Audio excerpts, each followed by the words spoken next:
It is Country Viewpoint here on Flow FM, and we've got a host of guests in the studio today. I'm not sure if we're doing the right social distancing. Put your arms out, boys, and just make sure we're all right. Shane Gale from Grain Producers SA is one of the three guests I have with me today. Shane, good to have you back, mate. Jason, it's great to see you, and look, you brought us a bit of rain too at Roseworthy today, so thanks for doing that. It's funny, actually. I had this conversation with Jared Sampson, who I'm sure you boys will be familiar with the other day. He asked me to continue doing the rain dance, even though it looks a little awkward. We got him some rain, so we'll see if we can get you guys at Hamley Bridge a bit more rain. Who have you brought in? Look, keep it up, Jason. Look, I've got Andrew Lehman, who's our policy director at GPSA, Grain Producers SA. But also fortunate enough today, we've got our chair of our board, Adrian McCabe. So he's with us today too to have a chat. All right, Andrew, first of all, welcome to you, mate. Tell us about yourself, where you farm, how'd you get teed up with GPSA? Thanks for having me. I originally grew up in the mid-north of SA, up north of Clare near Spalding, a place called Golden and from there I studied ag, and more recently I did an Emerging Leaders program with Grain Producers SA, and then found my way in December joining the team. So it's been a great process so far. Excellent. You've been enjoying yourself? Yep, no, it's been great. It's been opened my eyes to another side of the industry, and good to work with Shane. Some people might not agree, but it's been good fun. Just cut that piece out, Jase.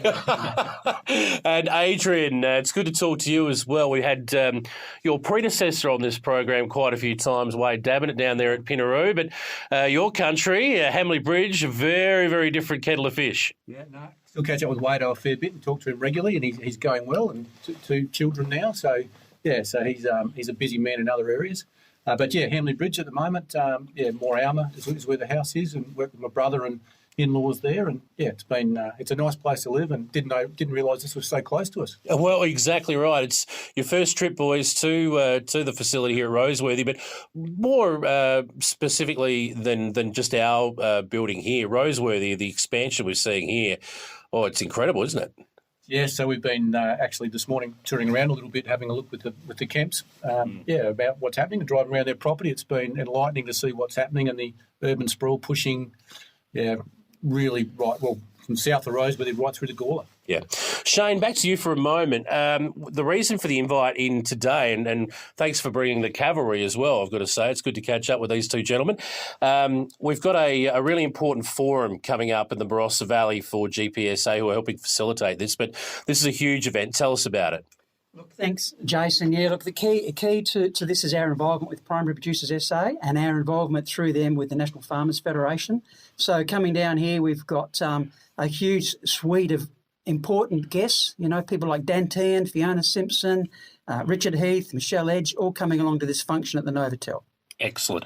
So with this, it's on the 8th of June. Now, the regional forum, it's a joint initiative of the National Farmers Federation. Now, how does GPSA, Adrian, work in with the NFF? Once upon a time, we used to have the South Australian Farmers Federation. When I first came on the scene, they were the peak body. It's morphed since then. Grain Producers SA are now the peak advocates for grain producers in the state. But you obviously still have a close relationship with the NFF?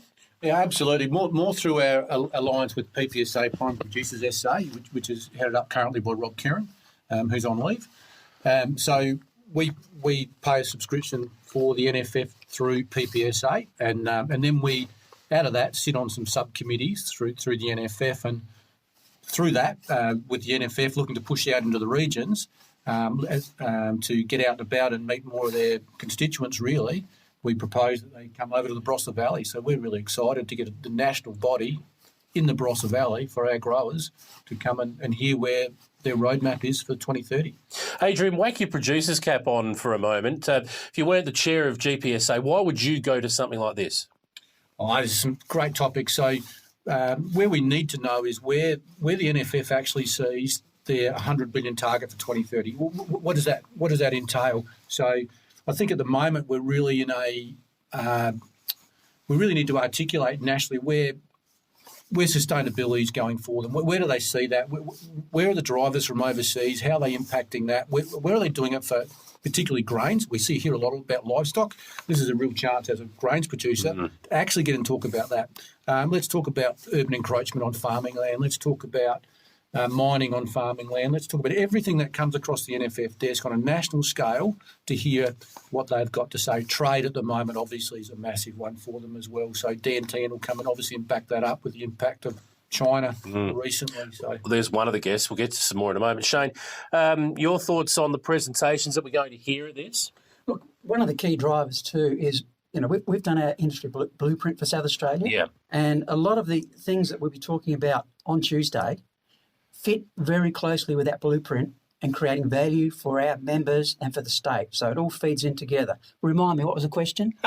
No, the presentations that you'll be hearing, and we heard Adrian, he mentioned that Dehan will be one of the people that is speaking. So any one of you can jump here. I noticed that Fiona Simson, who's the president of the National Farmers Federation, we've had her on this program before. She'll be present. And so you've gone straight to the top. You've got the Minister federally, you've got the president of the National Farmers Federation, but also a couple of others as well. yeah, so Tony Marr will also be supporting Fiona Simson, obviously, and they'll introduce where the scene setting for where they are and how all this feeds together. Richard Heath is coming to talk about sustainability, and he's the executive officer of the Australian Farm Institute, so eminently qualified to talk about where he sees it going. Kim Anderson out of the Group Executive Product Technology out of Telstra, who are helping to sponsor it. So they've got some unlocking innovation stuff that they can see will feed into agriculture Australia-wide. Dehan, as we mentioned before, couldn't be more appropriate at the moment with the way things are going, even for the wine industry, barley, obviously, and all sorts of products at the moment. Paul McNamara is coming over, Assistant Secretary of the Agricultural Policy Department of Agriculture, Water and Environment. So people and communities is what he's going to talk about. Biosecurity, that's hit us right between the eyes as GPSA at the moment. So that's a continuing conversation nationally, obviously, with all sorts of bugs and grubs trying to get in from overseas. So, and there's been a lot of money put into that area. So it's going to great to get a briefing from him. Michelle Edge, head of PIRSA, I think it'd be really great. She's been in the job now for, Shane, 12 months, a little over. It's going to be really good to see where she wants to take from the primary industries portfolio with the minister to see how that's linking, see her vision for agriculture. So it's going to be really, I think we're all looking forward to seeing her talk on in front of agriculture about where she sees it all going. So she's now been in the job 12 months. That's really exciting to see where she's going to take it.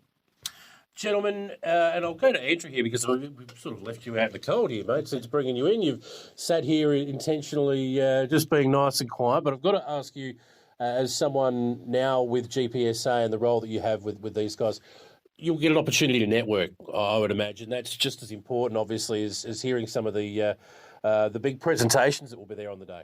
Yeah, absolutely. I think they're doing these forums around the country. I think it's a great opportunity to just get some of the higher up level people from NFF and the government down to the local level, such as that's why we're having it at the Barossa. It's a good location, not only for grains, but wine industry and livestock. And central, I guess. Exactly, central for everywhere. It's close to Adelaide and it's close to regions as well. All right. The forum, we've mentioned it's going to touch on the regionalisation agenda, but it's an open event. Everyone interested in the future of Australian agriculture and in South Australian agriculture is welcome to attend. But how are the ticket sales going? My mail is, Shane, it's almost sold out. If people are keen to come along, I'd suggest they get onto our website as quickly as practicable and see if there's any opportunity to come along, because you know how COVID is nowadays. We've got to keep our numbers to a certain amount. So if you're interested, get onto our website, GPSA, Grand GPSA website, and get registered if there's still any opportunity to come along. I wouldn't waste any time. Adrian, last word for you.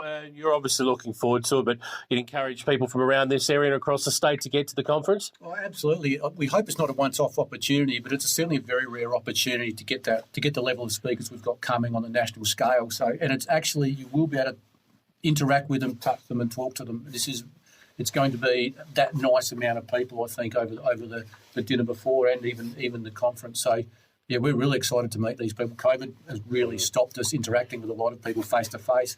So this is great. So we hope it's not once off. We hope this is something that's regular now as they're trying to get out to the regions, but it's certainly rare. Beautiful. Well, gentlemen, thank you very much for popping into the studio, having a look around and for letting us know about the NFF Towards 2030 Forum at the Novotel Resort on the 8th of June. Check it out and we'll catch up with you in the aftermath and see how